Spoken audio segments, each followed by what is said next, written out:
बिस्मिल्लाहिर्रहमानिर्रहीम, अस्सलाम वालेकुम नाज़रीन, मैं हूं बाबर हयात और आप देख रहे हैं 24/7 उर्दू न्यूज पर बाबर हयात शो। नाज़रीन, एक और शर्मनाक शिकस्त आज पाकिस्तान को मिली है ऑस्ट्रेलिया के हाथों। वनडे सीरीज का आगाज हुआ है, लेकिन there is nothing different as far as destiny is concern for team Pakistan, और वही नतीजा निकला है। हम अभी टेस्ट सीरीज के गम से बाहर नहीं निकले थे कि एक और झटका पाकिस्तानी टीम को लगा है, ऑस्ट्रेलिया ने दिया है, और ऑब्वियसली पाकिस्तानी टीम ने अपनी आज की परफॉर्मेंस से पाकिस्तान के क्रिकेट फैंस को दिया है। इस सीरीज के लिए हमने कितना इंतजार किया था, स्टार्टिंग फ्रॉम टेस्ट सीरीज और उसके बाद फिर जो टेस्ट सीरीज में हमारे साथ हुआ, और अब आज ओडीआई सीरीज में ऑस्ट्रेलिया ने बड़ा झटका दिया है पाकिस्तान को, जिसको आपको कहते हैं ना जोर का झटका। जी हां, बिल्कुल वो जोर का झटका आज ऑस्ट्रेलिया की ये बी टीम है, 9 खिलाड़ी उनके नहीं खेल रहे यार। मतलब कैसे एक्सेप्टेबल करे ये हो हमारे लिए, how we can accept it. मतलब कोई शर्म होती है, कोई हया होती है कि हमेशा हमने कसम उठाई हुई है कि हमने इतनी घटिया परफॉर्मेंस देनी है कि दुनिया की हर टीम की बी और सी टीम से हमने हारना है। अभी हम इंग्लैंड वाला गम भूले नहीं है, ओडीआईज में जो हमारे साथ वहां पे हुआ, T20 में जो हमारे साथ वहां पे हुआ, उसके बाद अब ये ओडीआई सीरीज हमारी होम ओडीआई सीरीज है, और इसमें हम ऑस्ट्रेलिया की रियल मीनिंग्स में, ये उनकी बी टीम है, सी टीम है, कह लीजिए, उनके 9 major players are out of this series, और आप जो है वो ये मैच नहीं जीत सके। मैं मानता हूं कि आपके भी 2 मेन प्लेयर नहीं खेल रहे, शाहीन शाह अफरीदी नहीं खेल रहे, शादाब खान नहीं खेल रहे, लेकिन where is your bench strength. अब आज के इस प्रोग्राम में देखिए, मैं 2-3 चीजों के ऊपर बात करूंगा, और फिर आखिर में मैं आपसे चाहूंगा कि आप मुझे जरूर इस हवाले से गाइड कीजिए कि अगर मैं गलत हूं। देखिए, आज आपको मजबूरन प्लेयर्स को डेब्यू करवाना पड़ता है। अगर आप खुद से डेब्यू नहीं करवाएंगे खिलाड़ियों को और उनको सिर्फ टूर्स पे लेकर जाएंगे, और आप जो है वो आपकी जो एक लिखी पड़ी प्लेइंग 11 है, बाबर आजम साहब I am talking to you, और सकलैन मुश्ताक साहब I am talking to you as well. यानी अब आपने भी कसम उठा ली है कि आपने बाबर आजम के हर फैसले के ऊपर कहना है भाई तुम्हारी मर्जी, तुम जैसे करो वैसे करो। मतलब सकलैन मुश्ताक के बारे में यह मशहूर है कि बाबर आजम जो फैसला करते हैं वो कहते हैं ठीक है, तुम कप्तान हो, you will have to do it and you will have to make your decision count. तो ऐसा तो नहीं होता ना। मतलब आप इतने टूर्स पे गए हो, जाहिद महमूद को लेकर के जाते रहे हो, आप जो है वो मोहम्मद वसीम जूनियर को आप उस तरह से कॉन्स्टेंटली नहीं खिला पा रहे, टीम का हिस्सा नहीं बना पा रहे।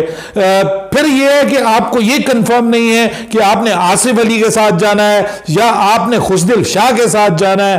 फिर आपको यह कंफर्म नहीं है कि आपको ओपनिंग किसके साथ करनी है, आपको 2 लेफ्ट हैंडेड के साथ ओपनिंग करनी है, या फिर आपको अब्दुल्ला शफीक को भी टीम में शामिल करना है। अब अब्दुल्ला शफीक को आप कब डेब्यू देंगे, जब इन दोनों में से जो है वो एक जो है वो अनफिट होगा, फिर आपको अचानक अब्दुल्ला शफीक को डेब्यू करवाना पड़ेगा, और फिर टीम का बैलेंस जो है वो आउट होगा। देखिए, ये तो है सिलेक्शन। 2 प्रॉब्लम है, सिलेक्शन, दूसरे नंबर पे captaincy. Again serious questions on captaincy. आपने टॉस जीता था, why you are going to bat second, why you are not going to bat first. आपको पता है आपका भाई घर है, आपका होम ग्राउंड है, आपका होम क्राउड है, आओ और आकर सही हौसले के साथ, हिम्मत के साथ 300 से ज्यादा रन्स बनाओ। आपको परेशानी ये थी कि आप 300 के करीब रन्स नहीं बना सकेंगे, इसलिए आपने कहा कि हम अपनी बॉलिंग के ऊपर भरोसा करते हैं और बॉलिंग को लेके आते हैं पहले, ताकि हमारी जो बॉलिंग है वो इनको थोड़ा सा नीचे रोके और फिर हमारी बैटिंग उसको चेस कर ले। ये भी एक डिफेंसिव माइंडसेट के साथ आप गए हैं, यानी यू आर नॉट श्योर, आप इस हवाले से श्योर नहीं थे कि आपको जो है वो कितने रन्स बनाने चाहिए। This can be a reason. और ये भी हो सकता है कि जी आपने कहा हो कि बाद में अंडर लाइट्स जो है, जो कि एक नॉर्मल फिनोमेना है कि जी अंडर लाइट्स जो है वो बहुत बेहतर हो जाती है, प्लेइंग कंडीशंस, और थोड़ी गर्मी भी ऑब्वियसली कम हो जाती है, बॉल भी बैट पे ज्यादा बेहतर अंदाज में आती है, और आप जो है वो ड्यू का फैक्टर भी आ सकता है, तो इसलिए आपने सेकंड टाइम बैटिंग करना मुनासिब समझा। लेकिन क्या इस तरह से बॉलिंग करते हैं? अगर आपकी बॉलिंग पहले आई है, आपने बॉलिंग इसलिए पहले ली है कि आपको विकेट से मदद मिलेगी, नहीं मिल रही तो कोई जाके बॉलर्स को समझाने वाला है कि you will have to change your line and length according to the wicket, according to the pitch.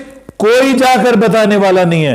Babar Azam साहब अपनी जगह पे खड़े होते हैं और एक्सप्रेशंस देते रहते हैं, बस उनको इसके अलावा और कोई काम नहीं है। कोई बॉलर्स के पास नहीं जाता, उनको नहीं समझाता।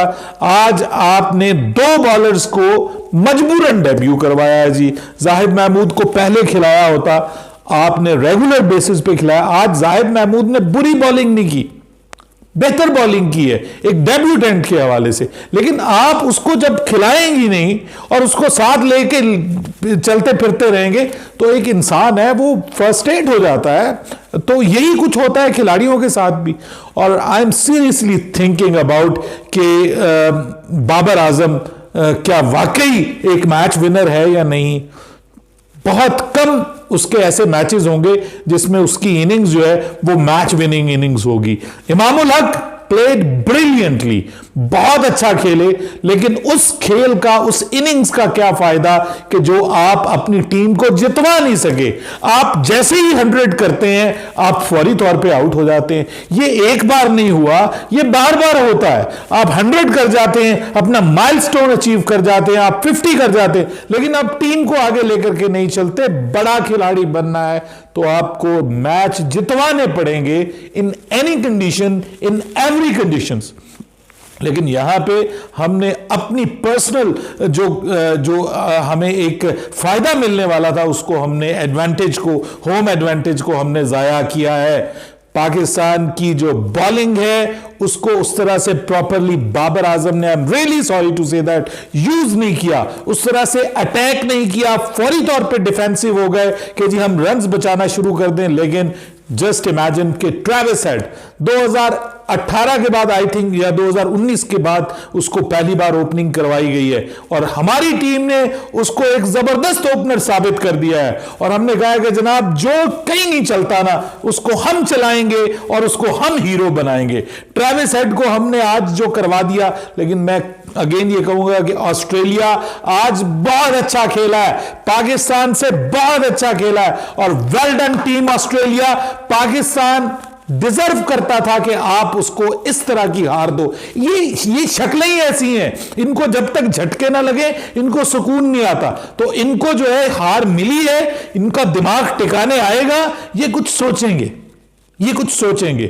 मैं तो फिर भी ये कहता हूं कि पाकिस्तान की बॉलिंग का भला हो। जो स्पिनर्स आपने खिलाए थे, खुशदिल और जाहिद महमूद, और फिर जो तीसरा आपने साउथ शकील खिलाया, वो भी बेचारा आज कुछ नहीं कर सका। प्रॉब्लम यही है ना कि उसको खिलाते ही नहीं है, खिलाते ही नहीं है। वो 6-6 महीने, साल बाद उसकी बारी आती है मैच के अंदर, किसी मैच के अंदर, और वो क्या कर ले। 4 मैच आपने उसको अभी तक खिलाए हुए हैं। तो ये सारी चीजें ना, जो ये आउट ऑफ प्रैक्टिस होना, मतलब साउथ शकील वो लड़का है कि जिसको PSL में कोई नहीं खिलाता, आप उसको जो है वो ODI में खिला रहे हैं।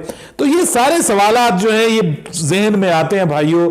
लेकिन पाकिस्तान को ये बहुत बुरी शिकस्त मिली है और Pakistan will have to think a lot on it कि हमारा टैलेंट क्या है, हमारी बेंच स्ट्रेंथ क्या है। ऑस्ट्रेलिया की बेंच स्ट्रेंथ देखिए, उनका क्रिकेट का सिस्टम देखिए कि उनकी बेंच स्ट्रेंथ इतनी स्ट्रांग है कि उन्होंने पाकिस्तान को उनके घर में आके घुस के मारा है। इन रियल वर्ड्स ये मैं कह सकता हूं।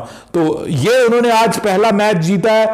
First match win in a 3 match series is always very handy. और आज वो जीत के अब पाकिस्तान के ऊपर प्रेशर है। अगला मैच पाकिस्तान के लिए डू और डाई हो जाएगा कि पाकिस्तान को अगला मैच हर सूरत जीतना है इस सीरीज में रहने के लिए। और पाकिस्तान को बहुत कुछ करना है, बहुत कुछ सोचने की जरूरत है। बिग क्वेश्चंस ऑन, अगेन कहूंगा, Pakistan selection. Big questions are on Babar Azam captaincy and big questions on Pakistan mindset and Pakistan planning. Nothing is working right now. कुछ भी काम नहीं कर रहा पाकिस्तान के लिए, but everything is working for Australia and they have started this series with a bang as well.